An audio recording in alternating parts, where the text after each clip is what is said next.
Hi, I'm Adrienne, and welcome to episode 12 of the Loud Reset podcast. I am very excited for tonight's session. This is my dear friend, Brandi Northrup. She is friend and family through marriage, so we have started a new relationship just within the last several years, and I think she's amazing. I think she has a lot of really great stories about her life and how she's kind of navigated through, ups and downs that life throws at us, and, kind of always keeping her mental health in check as best she can. I know she has some really good things that she can talk about when it comes to just trying to be the best version of yourself. So I'm super excited for that. It is December 22nd, 22nd. So we are right before Christmas. This year is just going by a little too fast for me with, Layla turning 17 and all that, but you can't do anything but let it go. So I would love to slow down time, but it's not going to happen. So I really hope that everyone is having a nice holiday season. Whatever that looks like for you. It can be very stressful at times. Shout out to all my old retail friends that are still in that, because that's awful.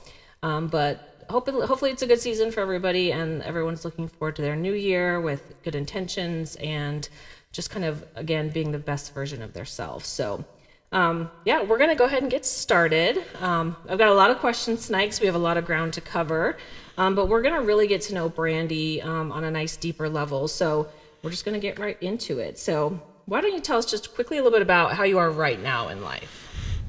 How I am? Yeah. I'm good. I feel a little accomplished in my life. That's kind of the season that I'm in right now. I think I've kind of hit a plateau where I've been working, and now I can kind of take a breather a little bit. Yeah. So I love that. It's been good. That's a good note to start with. Mm-hmm. Absolutely. I love that. Okay, perfect. So how do you feel about coming on here and kind of talking about yourself? Is this a foreign concept to you? And it's not foreign to me to share things about my life. I've been through a lot, and I think it's important to share your story with others, because I think that's how we learn. Yeah. But in this particular setting, I am a little nervous, but no, it's good. It's good. And I think it's good to talk about for me. And if it helps with, someone else, that's important. Yeah, and that's everyone is always so nervous, and I'm like, it's just me. I'm like, it's just a conversation. But that's why I wanted to do this whole thing and bring on people that I know have just made it through, because people literally off themselves from bad mental health. And the more we can talk about it and bring awareness and not be alone, I think the more we're better off in life and as a society. So perfect. I love that. So let's start with like early childhood. Like, what year were you born? Tell me about you as a kid, as good as you can remember. I was born in 1983. Mm-hmm. I was the second child.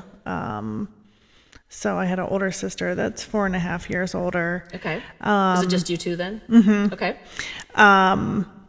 My parents divorced when I was about 1.5 years old. And I kind of took the role on as more of a protector of my sister, even though that she was older. Mm-hmm. Just our personalities. I'm definitely a little bit more strong-minded. Sure. But we weren't really super close growing up, which is kind of weird. We even shared a bedroom for several years of our lives, and it's kind of weird to think about that you're literally living in the same room as someone and you're not close with them at all. But parents divorced. My family was from Crestline, and my mom moved us to Ontario because it had a better school system and things like that. So we moved to Ontario, and I went to preschool to 12th grade there. Okay. So now, do you remember your parents being together, or do you? Oh no, none of those memories stayed. Yeah, I always remembered. Like, I'd go to my dad's house every other weekend. Okay. If he got us that weekend, but we would go over and stay you know, maybe like a week or two in the summertime and then every other week. But we were primarily at my mom's house. Okay. So after your parents split, you're growing up, elementary school. What kind of kid were you? Were you studious and good in school? Did you behave? What kind of elementary, junior high type kid were you? I was a good kid. I didn't lie. I didn't take things that I wasn't supposed to. I was a people pleaser because of how I was raised. So, I kind of read the room when I enter a room kind of very more observant person, reading people's energies and just the vibes that they're giving off. And then I can know how to respond to those people. And really that's a defense mechanism, right?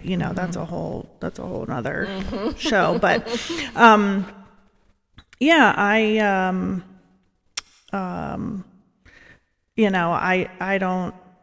don't know.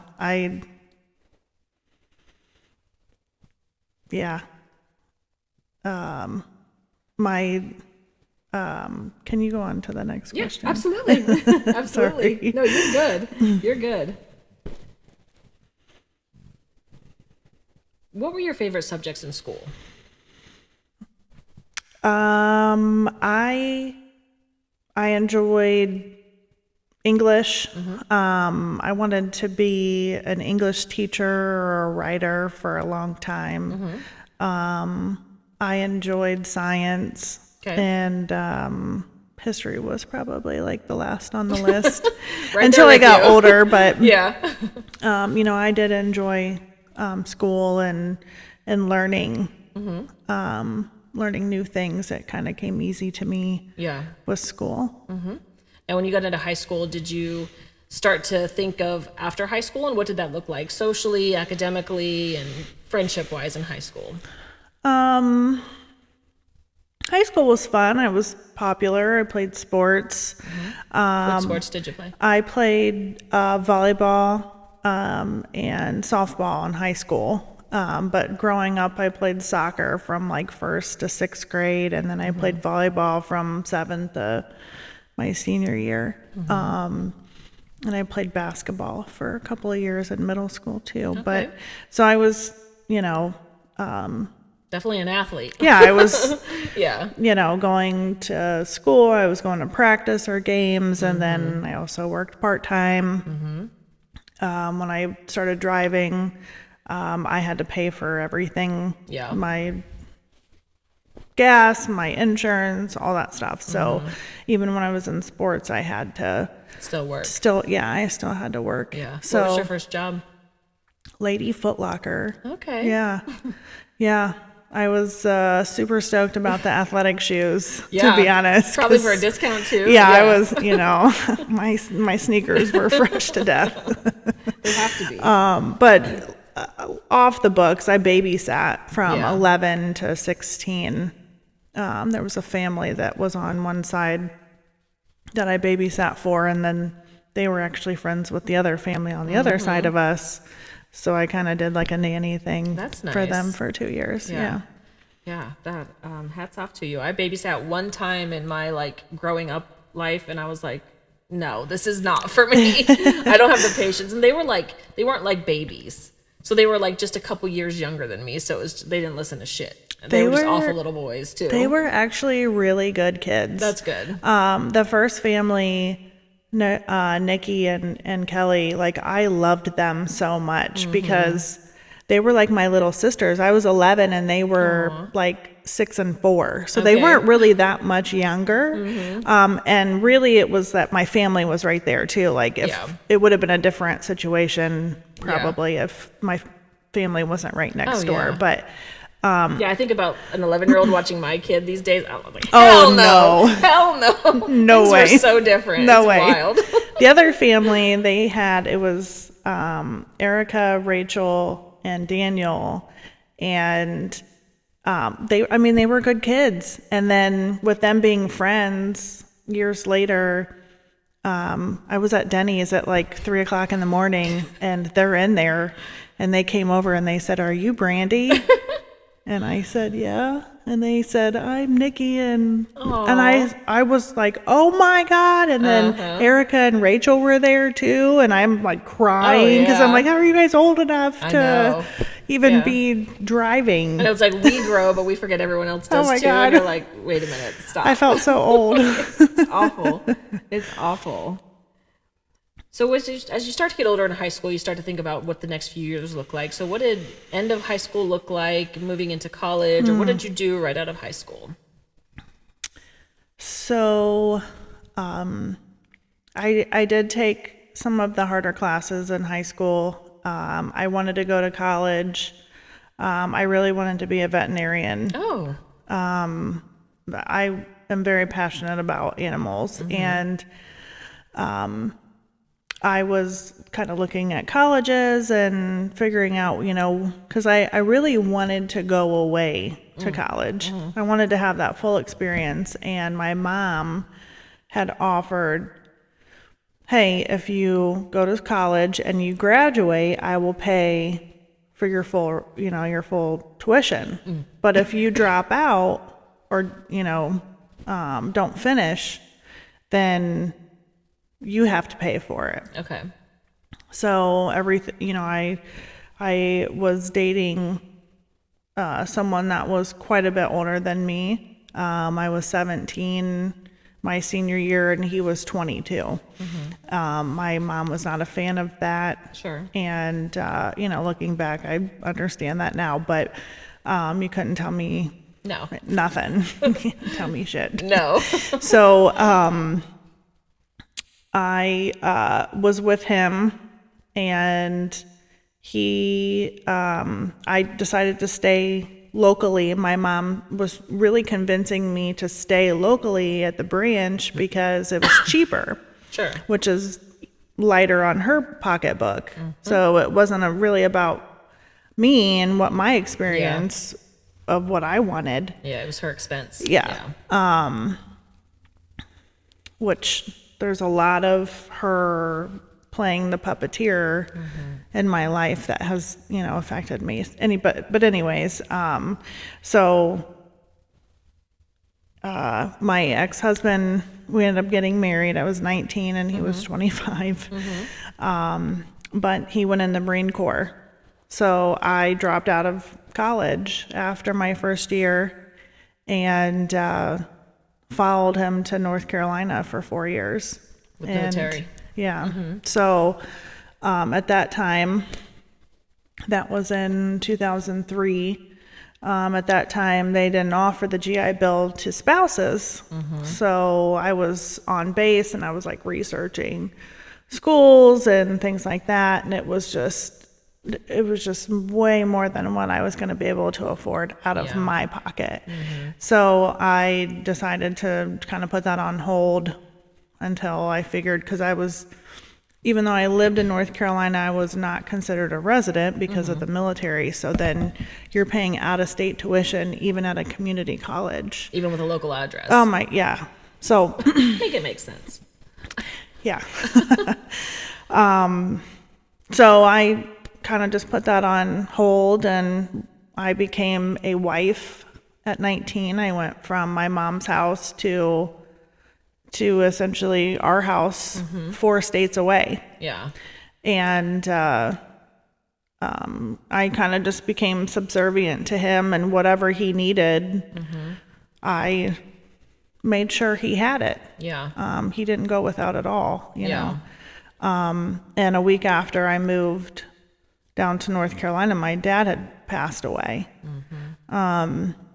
It was like 8 days after I moved, and I got the call, and my mom was crying. And my mom, she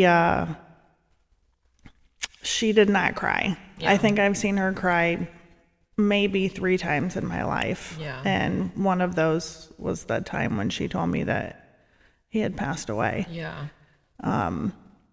He was in a car accident. He was drinking and driving, and there was drugs involved. I mean, he lived a very different life than my mom did. Yeah.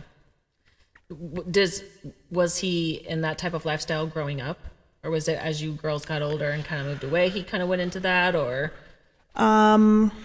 My grandfather was an alcoholic, and from what I understand, was abusive to my dad and his siblings and to my grandma. And I think some of that fell onto my dad and his siblings. There's 5 of them, and 4 of them that I know have alcohol and or drug problems. Sure. So, that's kind of, you grow up and you learn from what you see and what you know, right? Those patterns are hard to break. For sure. Yeah. I think that every situation it's a fork.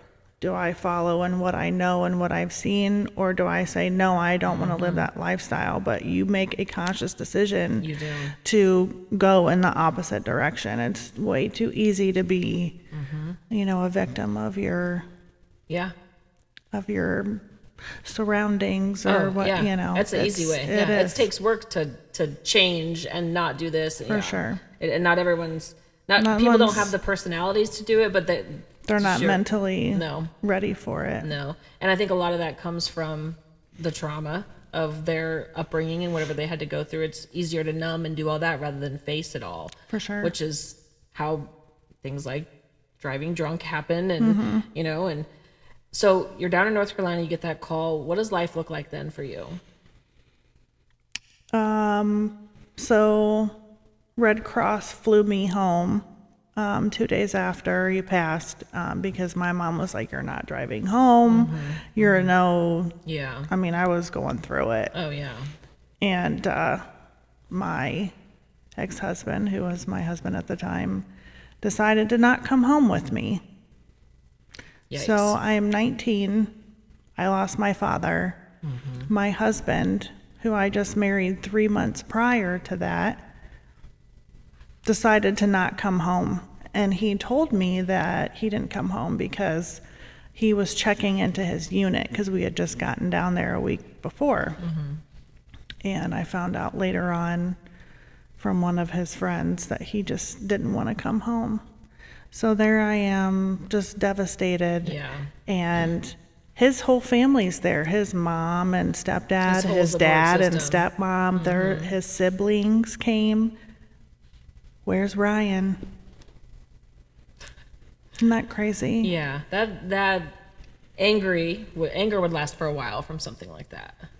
I had no idea. I was so naive. Yeah. I thought he really had to check in. I didn't. Yeah. I had no idea that he just didn't want to come home. Just didn't give a shit. Yeah, yeah. That's crazy. Yeah. So how did you? So you go home, deal with the situation at home. Do you go back? What did that look like after that? Sure. You guys obviously separated, clearly. So how did that take its trajectory? With the ex-husband? Yeah. So I found that he was talking to girls online. He was looking at porn. Some of the stuff that he was looking at was very, very inappropriate. And if I'm being honest, it said that they were barely 18, and those girls were not 18. Yikes. So I burned it onto a CD, and I hid the CD. We had a CD tower in our living room. This is 04. Oh, yeah. I found a double disc. Put the CD that I burned in there, and I put it in the living room, and I was really nervous about hiding it because I'm like, he's gonna find it. Yeah. How would he know that? There's 100 CDs, And I told him that I was leaving, and he transferred all of our money out of our joint account into a single account, and I was bartending at the time. He took all my money from there. God. And I had a girlfriend, Alicia, who that was a pivot moment. Sometimes in life we have pivot moments. and I was not strong enough to stand up to him because he was very verbally and mentally abusive and emotionally abusive. And when I met her and she was like, fuck him, like, this is not okay. She was like, you know, I was in a bad situation, and she was like, I made sure my kids ate. She goes, there was nights where I ate ketchup packets, and I was like, holy fuck. Yeah. Whew. Like, that's wild. Yeah. But you do what you got to do. Yeah. And you hope to never be in that situation. Yeah. Oh my gosh. And when I told her, like, what he had done to me and the situation that I was in, and I didn't want to go back home because I didn't want to be a failure because my mom didn't want me to marry him. Yeah. I dropped out of college. Like, that was a whole thing with them. Like, I didn't want to go home. Yeah. Because if I went home, that meant I was a failure. Yeah. And she was like, you can fucking come live with me. And I moved out, and I slept in her fucking closet. Oh my God. For 3 months. Wow, girl. Because that was better than being at home with him. Yeah. So, it was very turmoil with him. He did the banking stuff. He transferred the money over into his, like, a single account. Luckily, with him being in the military, I was able to go tell his commanding officer. Yeah. And it's kind of a shot in the dark if you're going to get a military officer who gives a shit, who gives a shit or asshole. not. Yeah. But luckily, this XO was very family oriented, and that's good.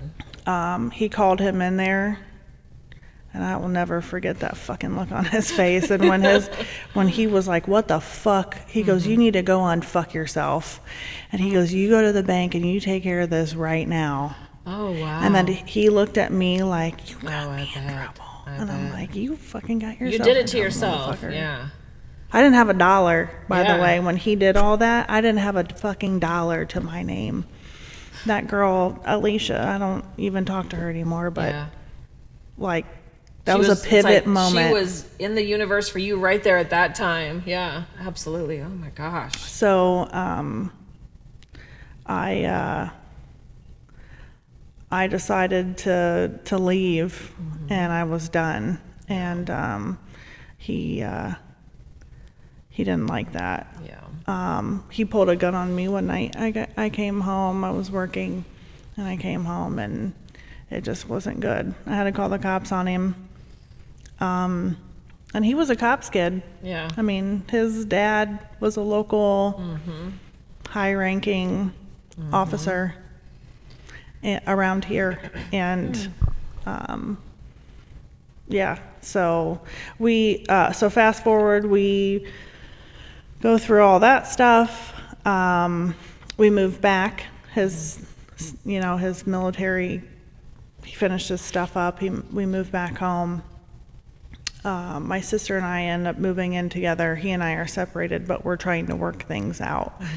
Sister and I are living together. I found out on December, like 24th, 2007, that him and her were sleeping together. They were getting a hotel room. Your sister. And my husband were getting hotel rooms and hooking up. And I had no idea. His best friend told me, because Listen, like, you can't make this up. I have 3 sisters and a brother. I could never imagine. I could never fucking imagine. Shit had to have hit the fan. Like, I don't even know. How do you even process something like that? Like, listen, we didn't talk about this, but my sister and I have different dads. Okay. My dad adopted her when she was 4, when my mom and him got married. Okay. And my sister and I are completely night and day. Like, she is very awkward to talk to. Like, if you say anything, she's just kind of almost like giggling, but it's in a very, like, nervous, weird energy. Like growing up, I was always outside. I was playing soccer, I was playing basketball, I was rollerblading, I was in the pool, whatever. I was always riding my bike. I mean, I was outside. Same. I was an outside kid. She was inside, and I would be like, hey, will you come out and play basketball with me? And she would come out for like 2 shots, and then like the ball would shag off to the left and I'd have to run to go get it. Yeah. She'd go back inside. Like, it was just weird. And then when I was 11, I had to have a key and a lock on my bedroom door, because she would go into my room and steal out of my piggy bank. And like, I came up with this, like, so she would steal my piggy bank, and then it got to the point where I'd have to count my change, and then I would write on a Post-it note how much was in there, and I'd put it in with the piggy bank. Yeah. And then it got to the point where I'm like, she would still lie and be like, I didn't take it, and then I'd be questioning myself, did I count? Right. Well, then I came up with this plan where, like, if the door's closed, if you open it, so door jam, if the door's open right here, and my hand is the only like perfect measurement of how far the door is open. Okay, yeah. Do you see what I'm saying? Yep. So I use my hand as like a measure of how far the door was open. Yeah. And like, it got crazy, man. It made me like OCD, because like your lunatic older sister, she's 16 at the time, breaking in and stealing my change. And then it got to the point where she was stealing my clothes. And then when I started wearing makeup, she was stealing my makeup. Yeah. And this isn't like, haha, share. No. This is like toxic. Oh, no, secret. So I had to get a lock and a key. So I would be downstairs coloring dinosaurs or whatever, I was doing for a school project. And she's in there breaking into my room. So I had to lock my bedroom door even when I was at home. That's it's unfortunate. It's crazy. Yeah. Like, she just always stealing. She was always lying. She always got in trouble. So when you asked me about like how I was as a child, I watched my sister fuck up. Yeah. And she would keep making the same mistakes. And I would be like, what are you doing? Yeah. I wouldn't say it to her, because I liked watching her get in trouble, if I'm being honest. Oh, yeah. If she's fucking up with your stuff. She stayed in trouble. Like, she was always in trouble. So I was always like, there's me, like, in the corner. Learning Don't from it. do this. Yeah. So, I mean, I was a good kid for multiple reasons. I liked the praise. I was kind of tucked up tight underneath my mom for a long time. And then just watching my sister get in trouble, I'm like, you're dumb. What are you doing? She just didn't get it. Like, being in trouble is so, like, who wants to have that anguish and that like guilt and like all the other crap that comes along with it? No, thank you. I describe my sister as an empty shell of a person. Yeah. And there's literally like nobody home. Like, it's not really so much blank behind her eyes, but like when you talk, there ain't nothing seeping in. Yeah. It's wild. And I'm really nervous about one of my nieces having the same qualities as her. Yeah. Because usually the apple doesn't fall too far from the tree. Yeah. Yeah. For sure. So she's sleeping with your husband. Oh, yeah. I forgot. Yeah. So. Yeah. How does that type of interaction look? So it's Christmas Eve. There was snow on the ground. I call my best friend at the time, Lori, and I'm like, bitch, you ain't gonna believe this. And I am pacing outside in the snow for like 2 hours because, so I'm 5'9", I'm a bigger girl. My sister is maybe 5'3" or 5'4", and she's maybe 100 pounds. Gotcha. Like, so you're like, I can do some damage quickly if I was to get physical. Fucking annihilate her, you know? Yeah. So I'm like, I ain't going to jail for either of them. Sure. Like, It's good that you were aware of that and you weren't just like rage. Yeah. I have that rage. Yeah. Especially when I was younger. So Yep. in that age, I would have been like 24, I think. I most definitely would have, because I was already picturing like putting her through the window, Yep. choking her out. And I'm like, I don't want to go there. Yeah.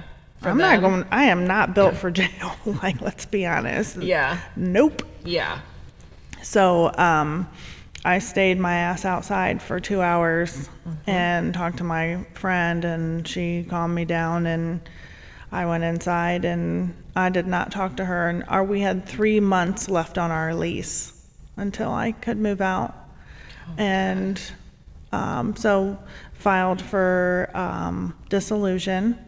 Everything was in my name because I had good credit. So That's good. he fucked me on the divorce and didn't pay anything. So I had to file bankruptcy and kind of start fresh. But, everything's a learning lesson. It is. I learned a lot. That's the only way you can look at shit like that. I have learned a lot of hard lessons, for sure. But oh my gosh. so we had 3 months of living together, and we did not talk. Yeah. And she came home one day in my long sleeve USMC shirt, which is United States Marine Corps, which you slept with my ex-husband, or my husband still at this time, and you came home with my shirt on. Like, This girl's got some balls. bitch, She sounds like she's asking for like the drama to be unalived. Is she the feeds on drama type? Or No. So this was out of pocket for her. She's so dumb. It's not that she's smart. She's not like calculating. No. There's no Gotcha. smartness. She doesn't have book smart. She doesn't have common sense. She doesn't have street smart. Like, she doesn't have no smarts. Yeah. Like, she's just stuck on stupid. Oof. So, that was the straw for me. But, yeah, I haven't talked to her in like 13 years. I was going to say, do you have any, I mean, I can't imagine you would have much of a relationship, but. I mean, just to kind of summarize, so after that, I moved out. I got my own place. She did her own thing. She came over once to my apartment. She never apologized. Yeah. She tried to excuse it away, and I just kind of wanted her to leave. Again, we weren't close, so I didn't really have, I yearned for that sister. I never got it. Yeah. I never had it, and I probably will never get it. I've kind of looked for that in friends and stuff like that, but I kind of quit talking to her, and then I think she started going down a different path, and that's where I know the pain pills, I had to keep mine in my safe because she was eating them when we lived together, and I heard that she was using needles and things like that, and but I never heard a specific drug that she was using, but she's always kind of been on that path. Yeah. And and then over the years, she quit working, and she's just popping out kids. I know of 4. Oh, wow. I think there might have been a 5th one. The third one, Frida, she got adopted out by a family in Columbus, so we'll never see her. I know she has a little boy. I've never met him. I don't even know what his name is or where he's at. The other 2, the first and second one, I just reconnected with them earlier this year. Yeah. So. Is it something if you saw her on the street, you'd know who she was, or? Oh yeah. So that's the other thing. In school or growing up, she's small and petite, and she always had sandy blonde hair, and just kind of lighter features. Yeah. And she's in and out of jail, so I get to see what she looks like. And she looks like a witch.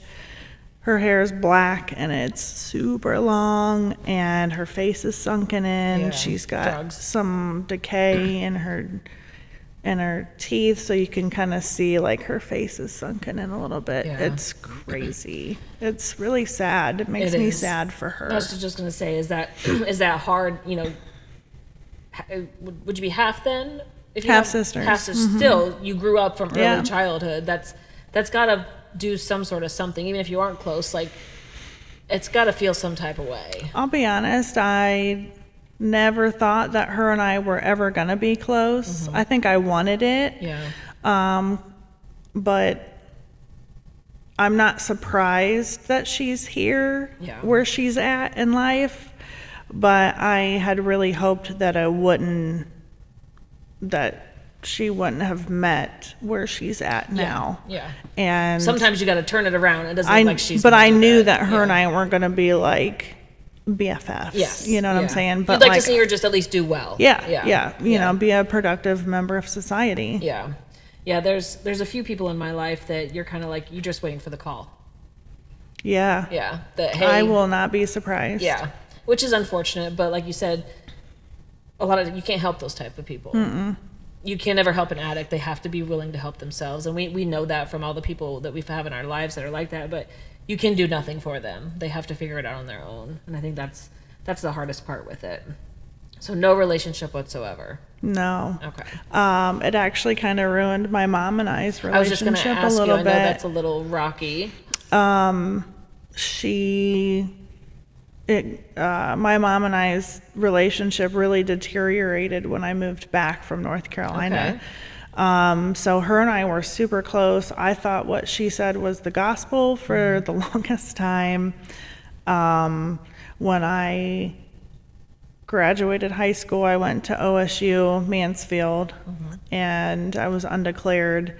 And I took a criminal justice class, and I was like, I really like this. You know, I kind of want to make a difference in someone's life.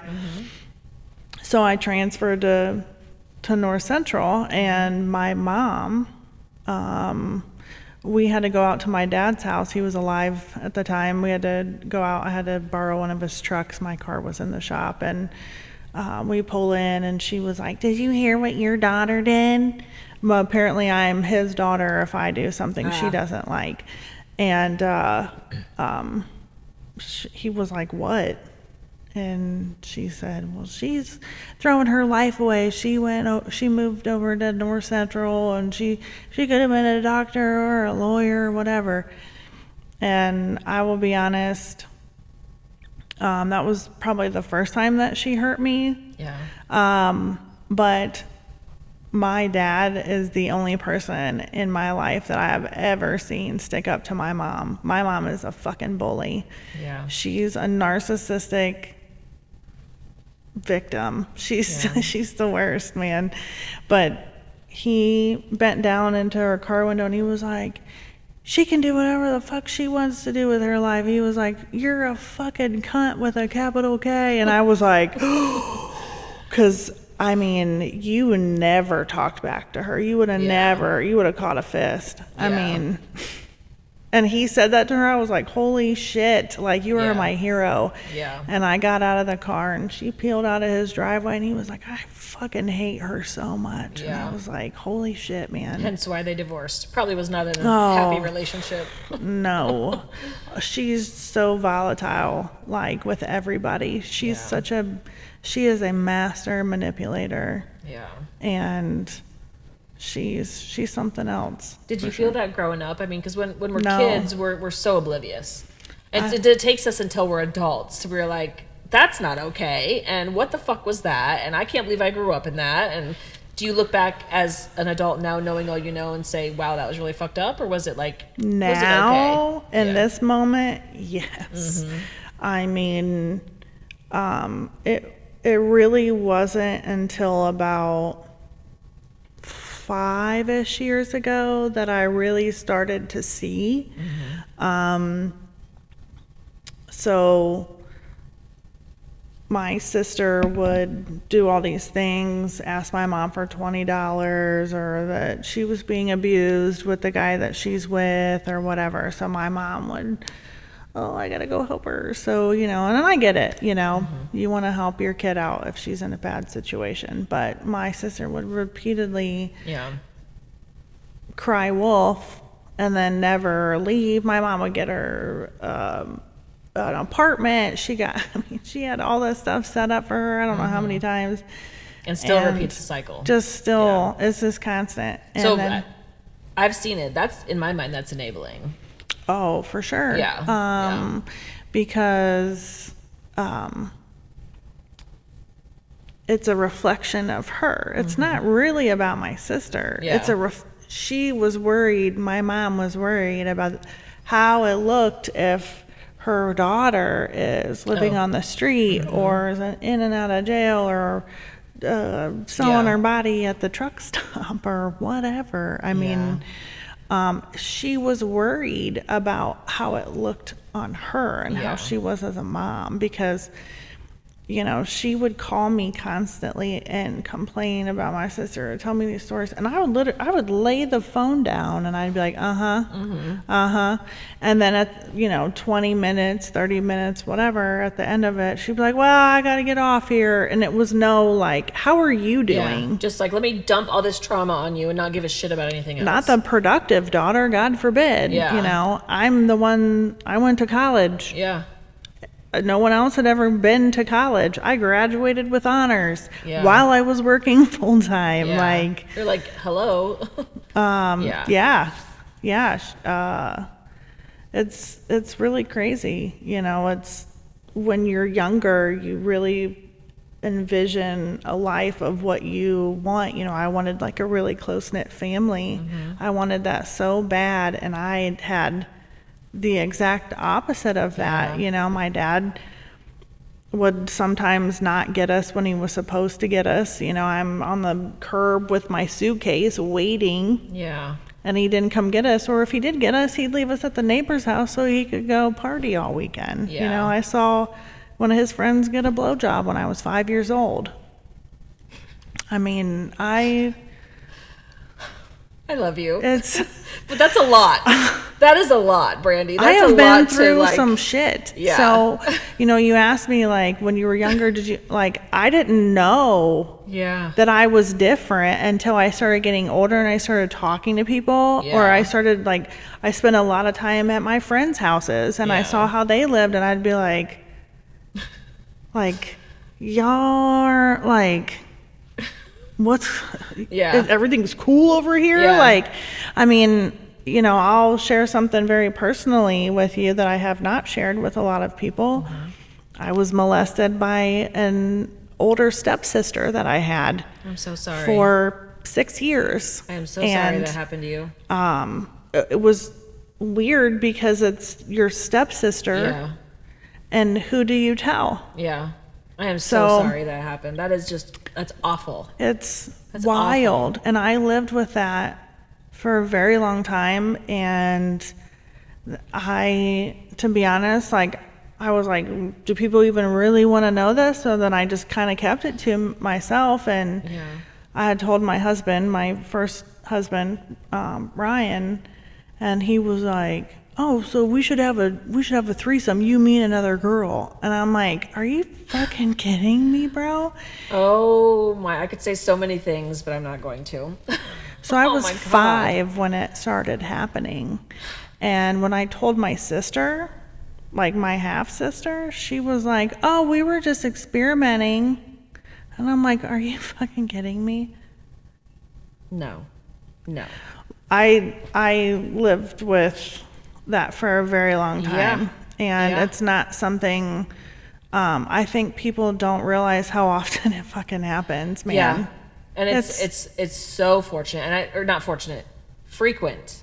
And I feel like more people need to talk about it. Because too many people don't teach their children, how to verbalize that kind of stuff. And then you have all the fucked up people that are doing it. It's just, it's awful. It's awful. It's crazy, and I think people don't listen to children. No, they don't. For whatever reason, but every scary movie that I've seen, and the kid sees something and they try telling the parents, guess what?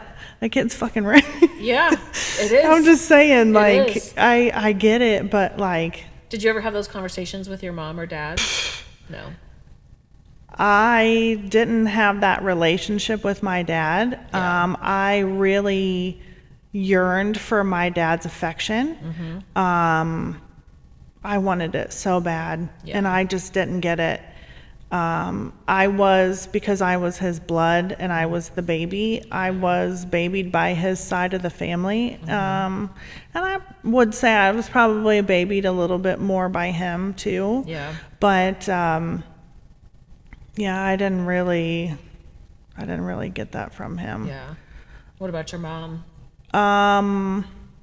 Repeat the question again. Did you tell her that happened? Okay. So I did eventually, and this is when Mom and I were still on good terms. So when my dad died, I'm in North Carolina.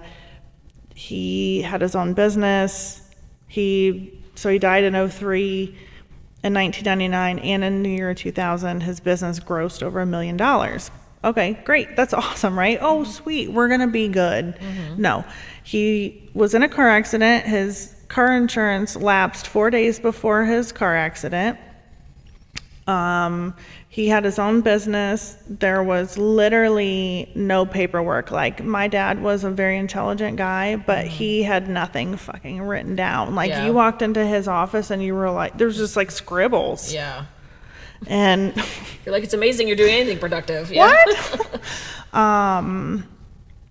Yeah, I found out that, he had stock in Amazon and whatever, and I kind of forgot about it over the years because we didn't do anything. My sister ended up becoming the executor because she was the eldest, and my sister is a dumbass. She picked out a $15,000 casket. Literally going in the ground. I'm like, just. He had no money. Yeah. Like, we had to auction his stuff off. Oh my gosh. So, the auctioneer didn't know anything because my dad did telecommunications. So, like, he worked for Sprint, people that are up on the bucket trucks doing, like, that's Yeah. what he did. And the auctioneer sold his business essentially for fucking pennies because he Yeah. didn't know what he was selling. Yeah. And his competition was there and knew. I mean, it was just a crazy experience. But anyway, so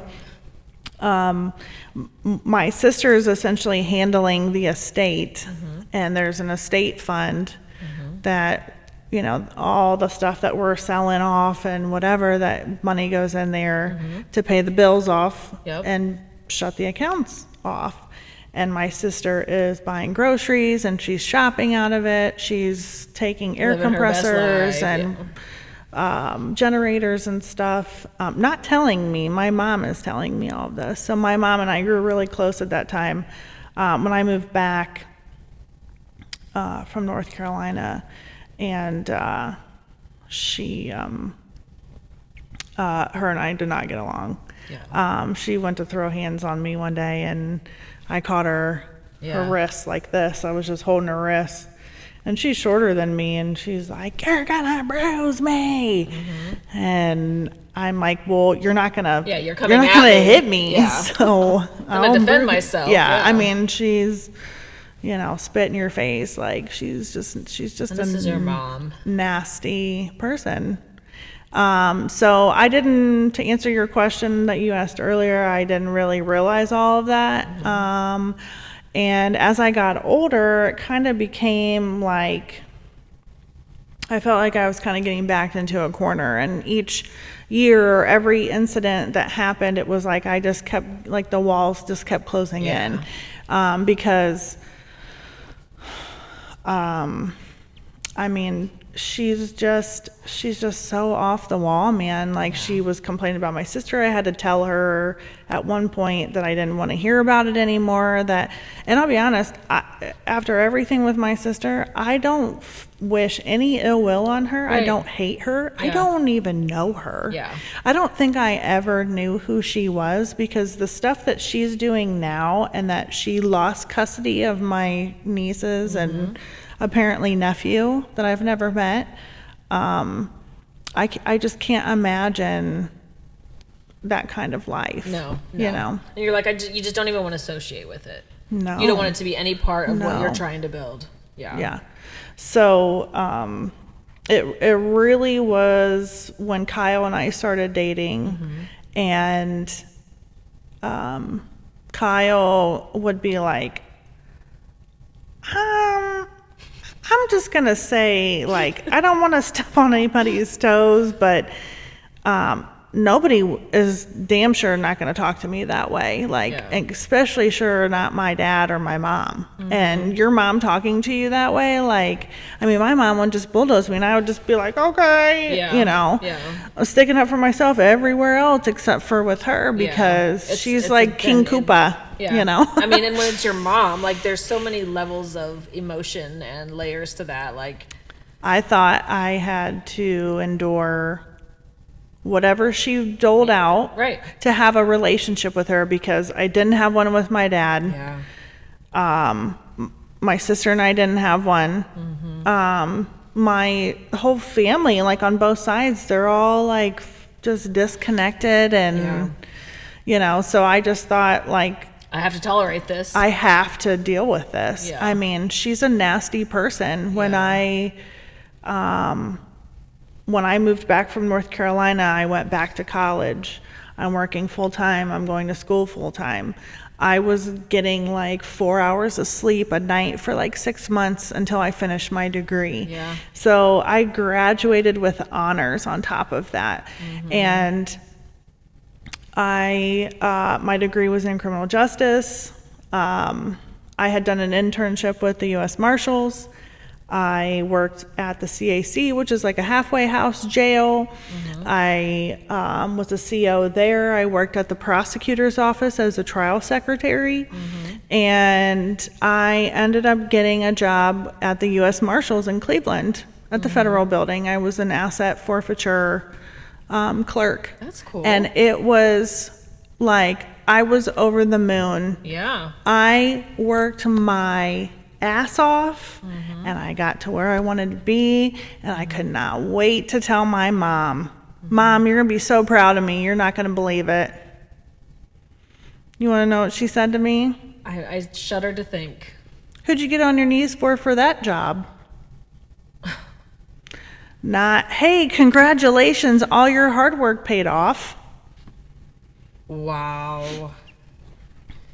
That's awful. Yeah. I felt like I got punched in the stomach. Oh God, I felt like the wind got knocked out of me. Completely. I wish I could have seen my face. It wasn't even on my radar. It wasn't on my bingo card. No, I mean, that's something you never think most people would say, let alone your mother. Yeah. So pretty much what I've learned over the years is that she says that she wanted us to do better than her, and she wanted better for us. She gave us the opportunity, right? You know, she moved us from Crestline to Ontario for a better school, education, and, you know, I'll pay for you to go to college if you finish. But I don't think she really wanted you to go, maybe not too far past her. You know. I would go out with her and her best friend and her best friend's daughter, who was like, she was my best friend too. And, you know, my mom making fun of me in front of a group of people, or saying things like inappropriate about me, like maybe something that she knew in, you know, confidence. Things you wouldn't want someone else to tell. And then when you get upset, it's, oh, well, you know, I'm just joking. I'm just playing, you know, calm down. kind of gaslighting you. Yeah. And it really came down to a couple of years ago. I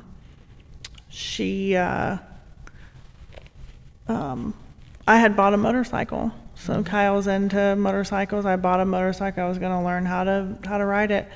And it was at her house, and she was upset about something, and she said, "Come get your fucking motorcycle out of my garage." Well, I couldn't ride it yet because I didn't know what I was doing yet. Yeah. So I had my buddy John, come with me, and we went over to my mom's house. And my mom, so John and my sister used to date back in high school. And my mom she loves John. She loves her some Johnny boy. And John is probably the only guy that between my sister and me that we've ever dated that my mom likes. Yeah. It's crazy. His brother went over and plowed her driveway, and just whatever. They're just polite, good old boys. And John and I get over there, and John and my mom's boyfriend are talking, and I go in and get her, and we come out, and my mom says, "Hey, John, how you doing?" And he's in the middle of talking. Well, he's a polite person. He finishes his sentence, and then he acknowledges her. Yeah. And she looks at me, and she says, "Oh, you were talking shit about me again, huh? Why else would he be treating me like that, blah, blah, blah." I mean, she would just accuse us of, Just talking about out-of-pocket her. crazy stuff, yeah. She stays out of pocket. Goodness. Yeah, it's just like a constant, I got in trouble for things I didn't even do Yeah. my whole life. Yeah. So I became a very defensive person, and that affected me in my adulthood, and that affected me in my work life. Oh, yeah. So I've done a lot of work to, be aware of those situations. I feel like I've done pretty good work on that. Yeah. It's a lot. It's a lot when you're constantly having to defend yourself growing up. So it's years of unlearning. It's not going to happen overnight. Yeah. Yeah. The work of fixing it is the easy part. It's the realizing that it's an issue, because that's where a lot of people don't even get past that. No, they don't, because you can't heal until you can't fix what you don't know. Yeah. So do you guys have any kind of relationship now? Do you speak at all? So a couple years ago, her and I quit talking. I finally stood up for myself. Just had enough. Yeah. She was kind of thumbing through some paperwork that was on our dining room table, because she apparently thought it was her business. Right. She's just nosy, You're like, I'm an adult. Yeah, back off. Yeah. But I kind of called her out on it, and whatever, and she was just kind of short with me. And then I went over for Mother's Day, and she was asking questions, and I was like, "I don't want to talk about it. I just want to be here and celebrate the day with you," and she couldn't let it go. And then it was, "I'm a bad mom, I can't do anything right." Yeah. And then it was like, "Woe is me." And then literally the same sentence, it's well, you do this and you do that, and it's the attack. Yeah. And I told her, I said, "You know what, maybe you were a bad fucking mom." Yeah. And I've never said that to her. I've never stood up to her. I'm sure it felt good.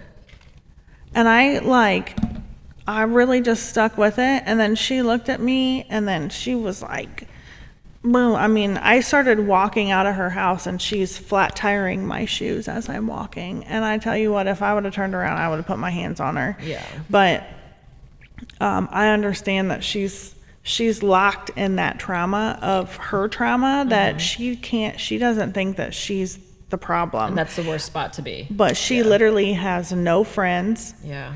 She has cut her brother off. She was shitty to her dad when he was alive. Yeah. She was pissed off that he didn't leave her any money. Not that he had any money to leave, Yeah. but he didn't leave the house to her. I mean, she's just always been very worried about money. And that has been her primary focus, and that's her goal. And that's why she missed going to my soccer games. She would work overtime or whatever. Sure. So you have that kind of stuff going on or whatever. But her best friend, her childhood best friend that they grew up, I'm going to blow your mind with this. Follow me, okay? Her best friend, Chris, my mom and Chris grew up together. And my dad, John, and Chris's husband, Dave, grew up, they were best friends. Okay. Chris and Dave got married. My mom and dad got married. So the girls are best friends. The boys are best friends. So my mom had my sister. Chris and Dave had Shauna. They were best friends. Chris and Dave had Sarah. We were best friends, right? So then on top of that, their aunt marries my uncle. So now we're cousins too. And if you're still sitting down, Dave, Dad's best friend, died on February 25th. It's 225. My dad died 2 years later, but the date was May 22nd. It was backwards, 522. A lot of intertwining. I'm like, I need a flow chart. It's crazy. Golly. Yeah. So anyways, sorry for the tangent, I love but it. it's So you haven't it's spoken really in a crazy. while. Yeah, we I left and I wrote her a letter a couple of days later. Never responded. Didn't my birthday was 6 weeks after me leaving. Didn't hear anything from her. No card, no call, no text, nothing.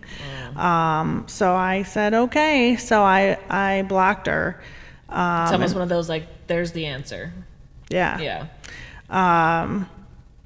She was going through my stepdad. So my stepdad and her got divorced in 2000. So they've been divorced for 25 years. But he and I still have a relationship. And she knew that he and I talked. So she went and tried to go through him to find out how I was doing and like kind of backdooring information. And I was like, do not tell her anything. She doesn't need to know anything. No. You don't get the privilege of having access to me after, No. No.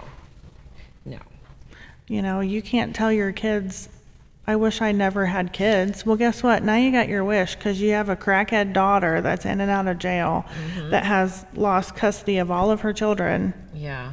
And now you have a daughter that doesn't want anything to do with you. Yeah. So You got it. your wish is my command. Yeah, I haven't. It's been 3.5 years I haven't talked to her. Yeah. And I did some counseling on that because I really struggled with. Making that decision is hard. You don't just wake up one day. It's after years and years of coming to a conclusion that that's the best thing for you. My therapist said, you need to mourn the relationship that you wanted. Yes. Yeah.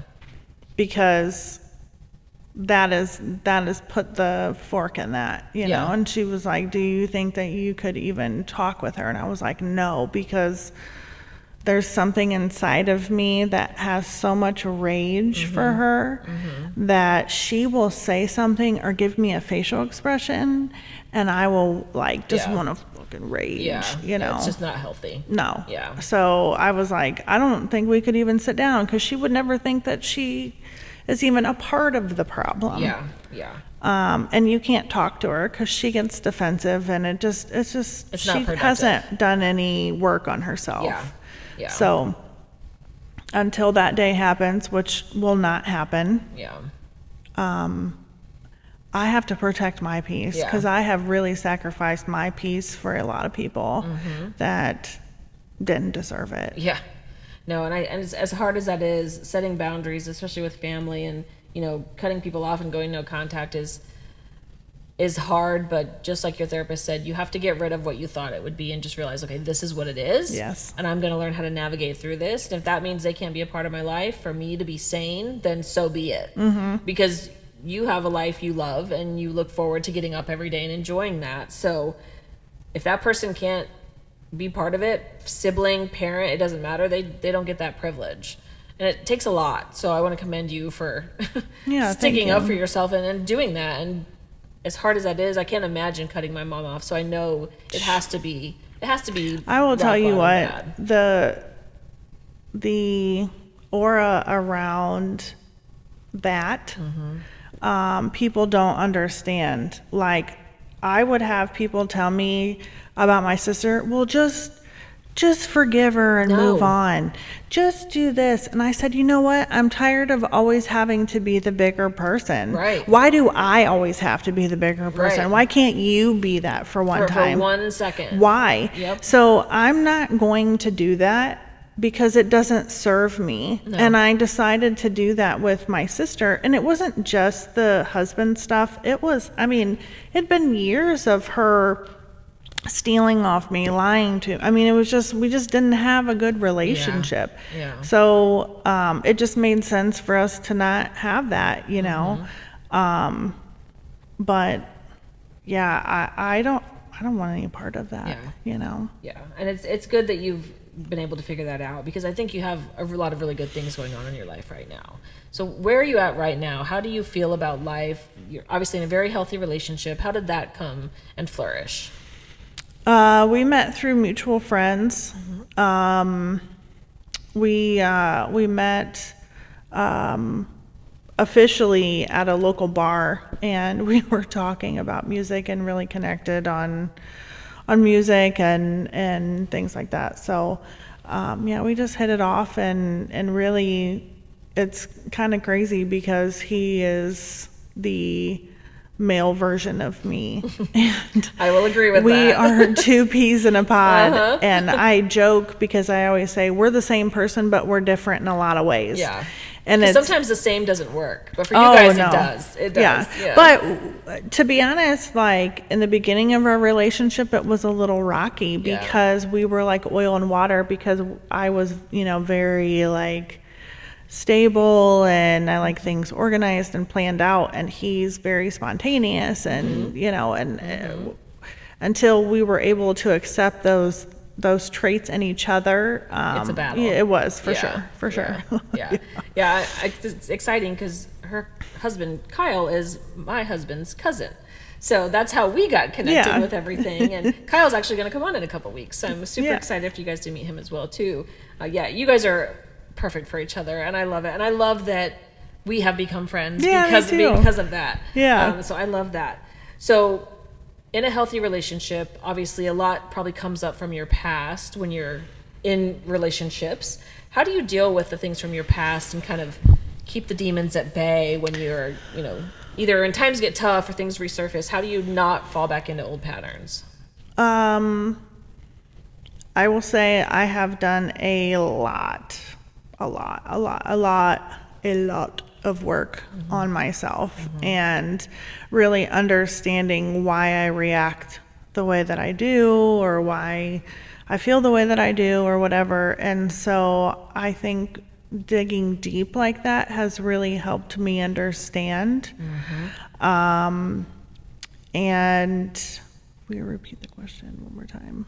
How do you deal with keeping your old past not from showing its ugly head in your new healthy lifestyle and relationships? I will say that Kyle is very good about talking things through with me. You know, just kind of even bouncing things off of him. He has a level head, where I react emotionally sometimes, or a lot of the times. So, you know, just kind of talking with him, and a lot of times we're on the same page, or we get to the same resolution. We're just looking at it differently. But I think that really helps for sure. Yeah. Big time. So what do you guys do for fun in your marriage? I know what you guys do, and I love all the things you guys do. So Kyle's into motorcycles. Harley is specifically, don't talk to him about Indians or anything else. And specifically vintage. So that's pretty cool, because that's what I grew up around. That's what my dad was into. But anyways, so we ride a lot. We go to we're in a vintage motorcycle club with a lot of people that are 55 and up. But they're cool, man. I mean, they're rad because they have some really cool stories. Would you rather spend time with that or 20-year-olds? Because for me, it's the older. Yeah. No, I'm so good on that. They have some really cool stories and they're just, good people. So we do that. We go to meetings and stuff. What else? Recently we have gotten into being landlords. So we purchased our first rental property in, I think, August of 2023. Cool. So that's been an interesting experience for sure. But you guys are also very handy too. For the most part. I would say you guys are way more handy than Rich and I. We're kind of at that point where we're like, do I want to pay for that? Right. Or is it something that we can do, you know? But it's been really interesting. It's been good. I think, the house that we bought was a fixer-upper. We have gutted it, essentially, and redone it. We've done a lot of work on it, but that has helped too, kind of learning what things cost and, all that fun stuff. But, so we do the landlord stuff. But when it's nice out, we like to shoot guns and, I bought a little 50 and he's got a Zuma. So a Grom. He'll kill me if I say that, but we ride around the yard and do stuff, but we have 2 doggies, pit bulls, and so they're like our kids. And their names are Wyatt and Naomi. Yes, like a sad country song is what someone told Wyatt's me. It's just this little old man, and he just he takes like shit from Naomi. Piggy. They're so cute. They're very sweet dogs. Yes, they're crazy though. They are. She is at least. Yeah, she's banana sandwich for sure. She's the kind of dog that if there's something on, like an animal on the TV, she's going full bore at the TV. Like she just can't handle it. Yeah. She loves it. But very energetic. She's a free spirit. Yes, for sure. So what takes up your time for you? Like what do you like to enjoy doing? I would say, just kind of a recap, I got married when I was young. When I was 24, I got divorced and I didn't know any of my interests. I didn't know what I liked. Yourself. Because, being so young, I really relied on kind of whatever he wanted to do. So as I've gotten older over the years, I've, tried to find some interest, some hobbies or something that I would be interested in doing.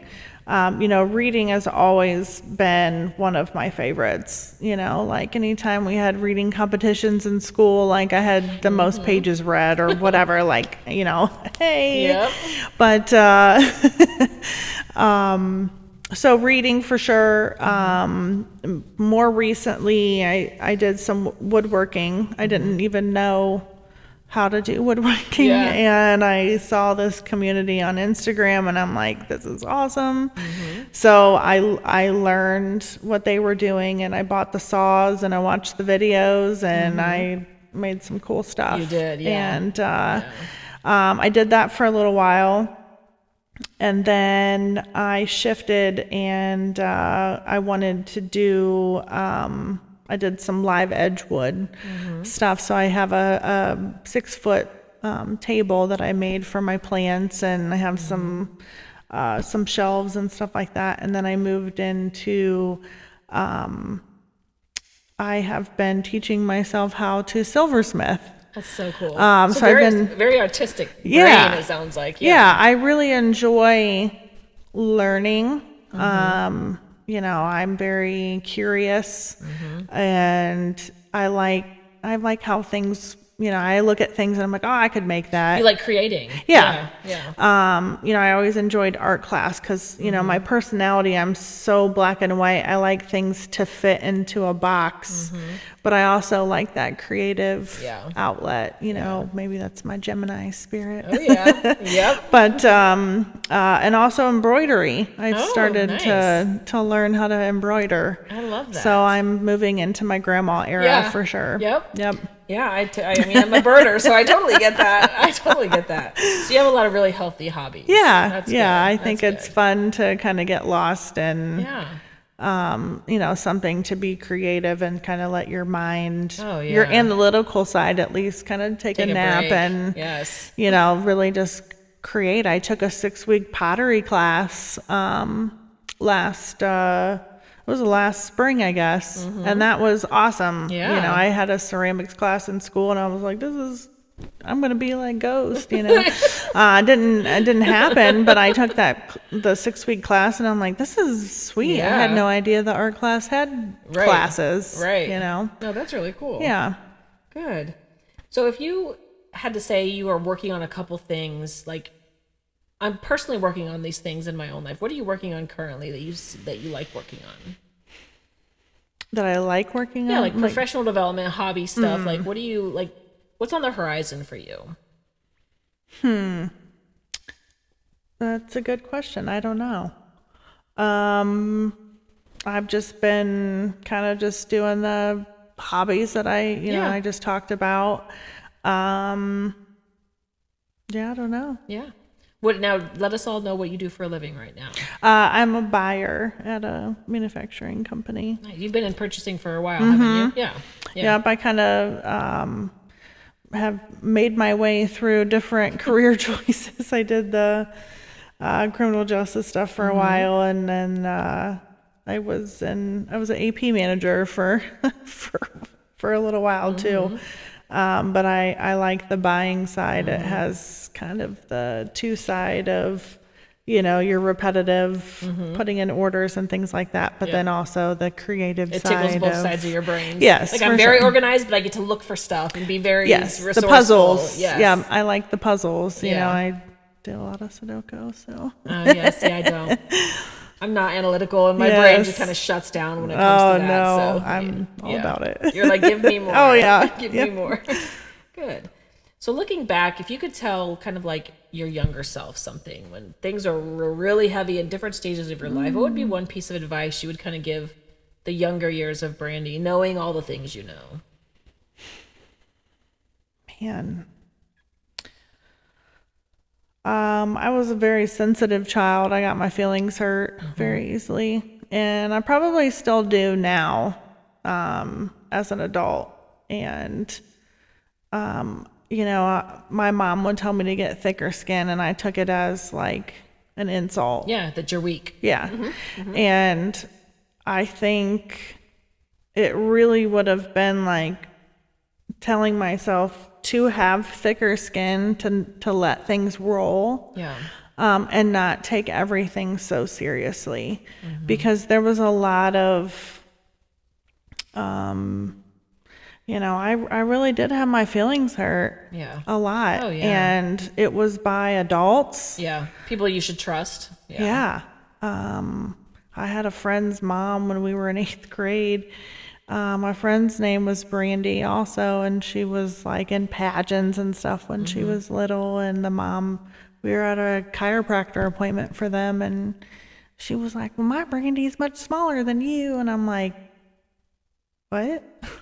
I had no idea. Like, I didn't really even pay attention to that stuff, but anyways, It's like, wild what people feel comfortable saying to younger, to a kid. To kid as a parent. I know it's awful. I am 42. Right. And I remember that from Absolutely. when I was in 8th grade. Absolutely. I mean, it's wild. It really is. And I think it shapes how we treat other people. For sure. You're like, I would never say that to someone because I know how shitty it feels to have it said to me. I was like hyper aware of how I talk to other people and what I would say to them, or like the kids that weren't maybe as popular as like some of my friends. Like, I was still nice to them, and I still liked them. And when my popular friends turned on me, guess who was there for me? Yep. I mean, it's like, it's just crazy, man. Yeah. People are, how you talk to kids. Like, how would you talk to your kid, how your inner child, like, what would you say to your little self? Like, I know. And that's how I, like, me as a parent, parenting a teenager now, I try to remind myself of that so much. Like, what may not feel big for me is big for her. And I have to be that 17-year-old kid again. Or when she was 14, You were 14 once. Be that 14-year-old kid. And it changes how you interact with people. Not saying you have to completely, like in your mom's case, all those shitty things, yes.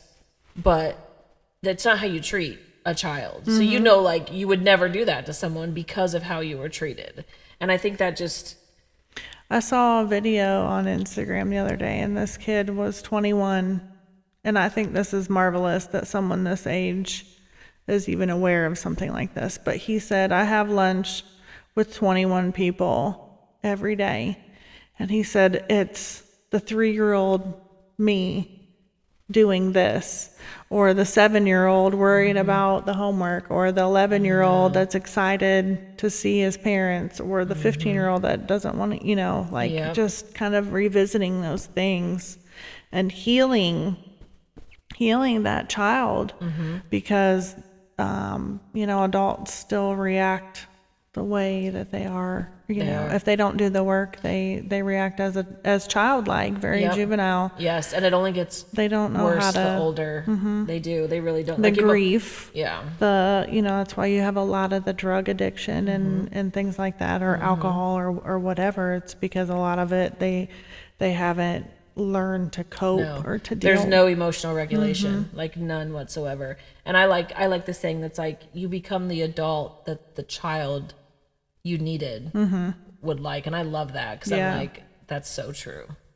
That's so true. If you do the work. Oh yeah. It's not gonna happen. Yeah. You gotta it takes work, but really man, does. It's really rewarding, because I couldn't imagine if I was still living my life defensive, or I looked at everything in a negative way, because that's how I used to be, or keeping everything inside. It's it's good to talk about. It is. It really is. It absolutely is. And I want to thank you so much for sharing all that you've shared and coming on here and having this conversation with me, because it does mean so much to me. And I hate that you have gone through all the things that you have. But I'm glad you're still around. Thank you. And I'm glad you're able to open to share that with people and know that, hey, you can go through some really fucked up shit in your life. Oh yeah, that's just the tip of the iceberg. Right. I'm like, there's years of stuff crazy. we didn't even dive into, and you can make your life better and be happy with the life you have, and cut off the people that try to ruin your life, no matter what level they are. I'm not saying cut people off on a whim, but there are times you have to cut people. It was a out very of your weighted life. decision. Oh, absolutely. And I'm sure there are days where you walked with it, but at the end of the day, you have to take care of yourself and think of future Brandi and what that looks like. So I'm glad you're putting in the work. Thank you. And doing that. So thank you so much for coming. I hope you thanks enjoyed for having this. me. Yeah, it was nice. So thank you. Thank you so much for listening. We hope you have enjoyed this session. A couple weeks later in January, you'll get to meet Kyle. He's going to come on as well. He is a character. Yes, he is. So prepare yourself. But he's also got a really great story to tell as well, and has had a very interesting life, like we all have. So hopefully you'll stay tuned for that. If you're interested in coming on the Loud Reset podcast, just go to my website, theloudsoundbath.com, and go to the podcast page, and you can submit your little form. Open to have anyone on, bullshit, and have a good time, and just kind of have a conversation. So thank you so much for listening, and we'll see you again soon. Bye-bye. Bye.